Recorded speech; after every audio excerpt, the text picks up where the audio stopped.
Assalamualaikum warahmatullahi wabarakatuh. Perkenalkan, nama saya Pradita Aprilia Kramawati. Di sini saya akan menjelaskan sedikit materi tentang mata kuliah sastra linguistik, yaitu yang bertema tentang sufistik menuju kesatuan wujud oleh Ibnu Arabi, dan semoga bisa bermanfaat untuk kita semua dan kedepannya untuk bisa bermanfaat bagi pembelajaran kita di sastra mistik. Selamat menyaksikan. Baik, yang pertama-tama saya akan menjelaskan siapa itu Ibnu Arabi, bagaimana latar belakang pendidiknya, dan bagaimana latar belakang dia bisa masuk ke dunia sastra sofistik ini. Baik, yaitu Ibnu Arabi memiliki nama asli yaitu Muhammad bin Abdullah bin Muhammad bin Abdullah bin Ahmad al-Ashbali al-Maliki, yaitu seorang ahli tasawuf. Ini lahir pada tanggal 26 Juli 1965 Masehi di Murcia, Andalusia Tenggara, dan meninggal pada tahun 1240 Masehi. Saat usia remaja, Ibnu Arabi gemar sekali berburu dan bersastra. Nah, pada umur 21 tahun ini, ia mulai menggeluti dunia sofistik dan pernah dituduh menyebarkan bid'ah oleh para fuqaha Mesir. Ibnu Arabi berguru kepada Ibnu Rushd yang juga merupakan teman ayahnya. Filsafat Ibnu Rushd kelak akan banyak mempengaruhi filsafatnya, sekalipun tidak sama dengan filsafat tasawufnya. Ibnu Arabi banyak berkelana menuntut ilmu, seperti ke Tunisia, Maroko, Cordova, Almeida, Kairo, Yerusalem, Makkah, Konya, Anatolia, Baghdad, Malatya, dan ia meninggal di Damaskus pada tanggal 16 November 1240 Masehi. Ibnu Arabi memiliki banyak sekali karya, dan tidak semua karyanya ini diketahui oleh banyak orang, karena memang benar-benar banyak sekali karya dari Ibnu Arabi ini, dan ini saya mencantumkan hanya sebagian kecil saja karya milik Ibnu Arabi. Yang pertama itu ada Tufa As-Safar, kemudian ada Tarjuman Al-Aswaq, ada Fusul Al-Hikmah, ada Kitab At-Tajaliyat, dan ada Mafati Al-Ghaib. Selain ada 5 karya ini, ada banyak sekali milik Ibnu Arabi, dan kita bisa mempelajari karyanya yang lain juga.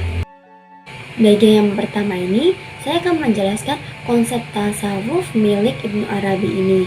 Nah, ajaran tasawuf yang dibawa oleh Ibnu Arabi yaitu wahdat al-wujud, yang memiliki arti kesatuan wujud atau unity of existence.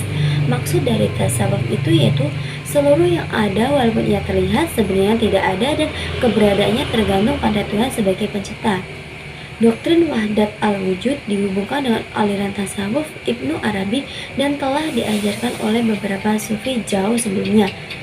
Ma'ruf al-Karhi, seorang sufi terkenal di Baghdad yang hidup 4 abad sebelum Ibnu Arabi, dianggap pertama kali mengungkapkan syahadat dengan kata-kata tiada sesuatu pun dalam wujud kecuali Allah.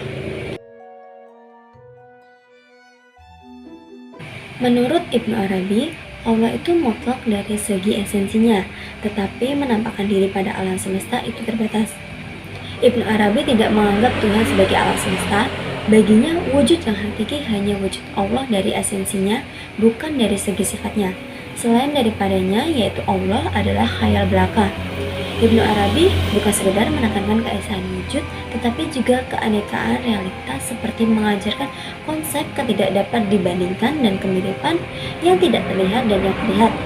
Pengumpamaan dari Ibnu Arabi yaitu Tuhan dengan ciptaannya seperti orang yang melihat cermin di sekelilingnya. Setiap cermin tersebut ia dapat melihat dirinya dan akan terlihat sebanyak cermin yang diletakkan, tetapi hakikat sebenarnya adalah hanya satu. Selanjutnya, konsep tasawuf yang dibawa Ibnu Arabi ini juga pernah dituduh sebagai panteisme. Mengapa? Karena banyak orang memberikan label panteisme, monisme, panenteisme kepada wahdat al-wujud Ibnu Arabi, tetapi ada juga yang menolak pemakaian label panteisme. Kecaman serupa juga timbul dari kalangan Islam sendiri, terutama dari ulama pembela syariat. Pandangan Barat mengatakan bahwa Ibnu Arabi mewakili panteisme atau monisme Islam, telah menghancurkan ide Islam tentang Tuhan sebagai suatu kesatuan yang hidup. Pada slide sebelumnya, saya telah menjelaskan bahwa Sastra sofistik yang dibawa Ibnu Arabi ini menimbulkan pro dan kontra, yaitu ada beberapa orang yang menuduh bahwa sastra sofistik yang dibawa Ibnu Arabi ini termasuk panteisme. Nah, sebelum melangkah lebih jauh mengenai sastra sofistik menurut Ibnu Arabi, kita akan mengetahui apa sih itu panteisme.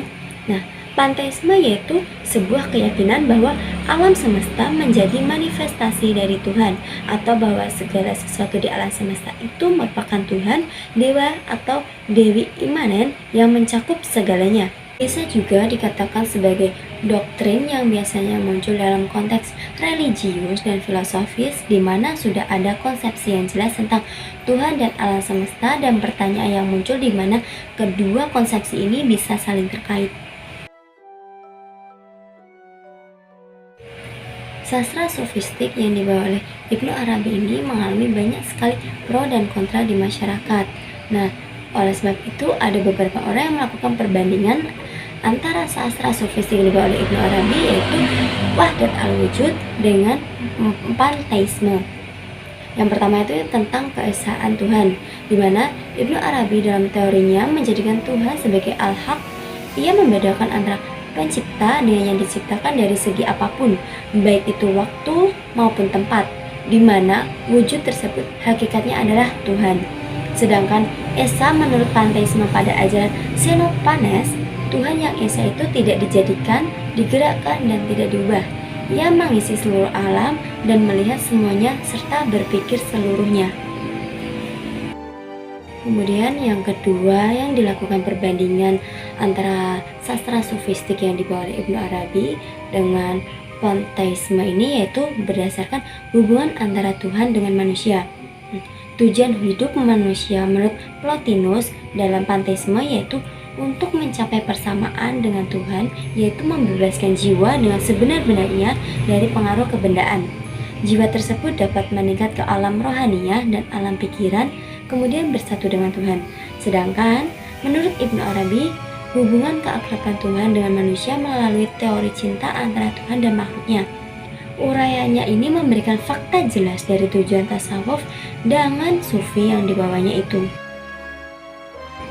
Kemudian Ibnu Arabi memandang setiap wujud mempunyai dua dimensi.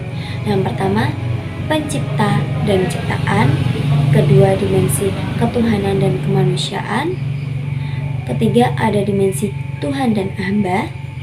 Dan yang keempat, ada dimensi tersembunyi dan yang terlihat. Dua dimensi ini merupakan kesatuan yang tidak dapat dipisahkan, namun keduanya tidak sepadan dan tidak setara. Selanjutnya, saya akan menjelaskan beberapa contoh syair milik Ibnu Arabi yang dianggap menganut panteisme dan mendapatkan pro dan kontra di masyarakat. Doktrin wahdat al-wujud milik Ibnu Arabi telah membangkitkan perdebatan antara pengecam dan pembela doktrin tersebut. Ini disebabkan Ibnu Arabi menulis syair yang bernada gurauan dengan Tuhan. Di bawah ini ada beberapa contoh dari karya Ibnu Arabi yang dianggap menganut panteisme. Yang pertama, maka ia, Tuhan pun memujiku, dan aku memujinya, dan ia menyembahku, dan aku pun menyembahnya. Contoh kedua, dalam keadaan lahir, aku menyetujuinya, dan dalam keadaan hakiki, aku menentangnya. Contoh yang ketiga, untuk inilah kebenaran mewujudkan aku, sebab aku mengisi ilmunya dan mewujudkannya. Berikut ini ada salah satu pendapat dari seorang orientalis Inggris mengenai sastra sofistik yang dibawa Ibnu Arabi, yaitu menuju kesatuan wujud, yang bernama Reynold Nicholson. Dalam tulisannya mengatakan bahwa sistem Ibnu Arabi sebagai suatu monisme panteistik. Dalam sistem ini, Tuhan dan alam menjadi dua aspek yang saling berhubungan dan saling melengkapi. Alam tidak bisa terpisah dari Tuhan, dan apabila alam tidak ada, Tuhan tidak bisa menampakkan dirinya dan dikenal. Menurutnya, panteisme terhadap paham wahdat al-wujud milik Ibnu Arabi tidak tepat karena panteisme tidak memberikan tempat kepada transendensi Tuhan, sedangkan wahdat al-wujud tetap mengakui transendensi Tuhan. Dari awal video ini telah dijelaskan beberapa sastra sofistik yang dibawa oleh Ibnu Arabi. Yang pertama ada pengenalan siapa itu Ibnu Arabi, kemudian ada pengertian tentang sastra sofistik yang dibawa oleh Ibnu Arabi yaitu wahdat al-wujud, menuju kesatuan wujud.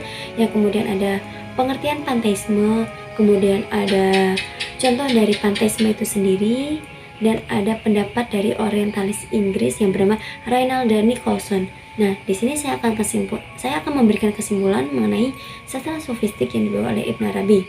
Kesimpulan dari sistem Ibnu Arabi adalah adanya satu realitas yang mengungkapkan dirinya dalam bentuk-bentuknya yang tidak terbatas. Bawaan dari Ibnu Arabi yang sangat puitis dan bersifat esoterik yang kuat, sehingga sering menimbulkan pemahaman yang bermacam-macam oleh pembacanya itu sendiri. Selanjutnya, yang berisi beberapa sumber materi dari internet yang menjadi bahan saya dalam pembuatan video ini, yang bertemakan wahdat al-wujud atau sastra sofistik yang dibawa oleh Ibnu Arabi ini, yang menimbulkan pro dan kontra. Apakah sastra sofistik milik Ibnu Arabi ini termasuk panteisme atau tidak? Nah, ini bisa dicek lagi di internet dan semoga bisa bermanfaat untuk kita semua. Selanjutnya, ternyata kita sudah sampai di slide terakhir penjelasan saya mengenai sastra sofistik menuju kesatuan wujud atau wahdat al-wujud yang dibawa oleh Ibnu Arabi, dan semoga ini bisa bermanfaat untuk kita semua mengenai materi sastra mistik ini, dan sampai jumpa di video saya selanjutnya. Sekian dan terima kasih, semoga bermanfaat.